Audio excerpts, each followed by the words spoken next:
একটু সহ্য করুন, আপনি মা হবেন। ডাক্তারবাবু তাড়াতাড়ি চলুন, আমার সোনাই সকাল থেকে কিচ্ছু খাচ্ছে না। হবে না, প্রেগনেন্ট পেশেন্ট আছে, আপনি ওকে নিয়ে আসুন। আমি ব্যাংক ম্যানেজার।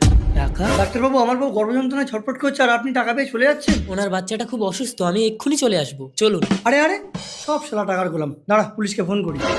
প্রতিদিনই খাসি মাংস খেতে দিই, বাট আজকে সকাল থেকে কিছুই খাচ্ছে না। আহা, বুড়ো মানুষটা না খেয়ে রাস্তায় শুয়ে আছে, উঠুন। ডাক্তার কোথায় গেল? ওই দেখো ডাক্তার তোমার বাবার সাথে কি কথা বলছে। আপনার কি কোনো ছেলে মেয়ে নেই? ছেলে বৌমা আমাকে দেখে না। ঠিক আছে, আপনি এই টাকাগুলো রাখুন আর আমার চেম্বারে আসুন, আমি ওষুধ দিয়ে দেবো। চলুন। বসুন। সোনাইকে ডাকুন। সোনাই এসো এসো এসো। কি হয়েছে কি হয়েছে? ওলি বাবা মা ছিলাম না।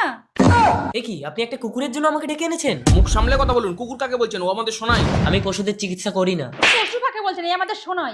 এত বড় স্পর্ধা, ডাক্তারের গায়ে হাত তোলা। Hello police. ইন্সপেক্টর বীরু, অন্যায়কে প্রশ্রয় দেই না।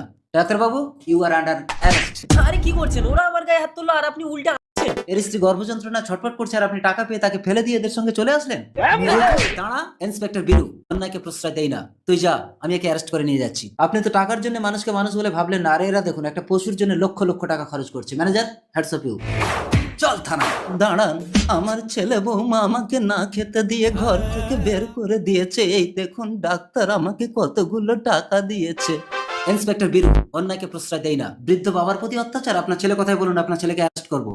এই যে ব্যাংক ম্যানেজার, আমার সোনাই নামে একটা অ্যাকাউন্ট খুলে 50 লক্ষ টাকা ডিপোজিট করে দিতে হবে। কি বলো, কুকুরের নামে অ্যাকাউন্ট?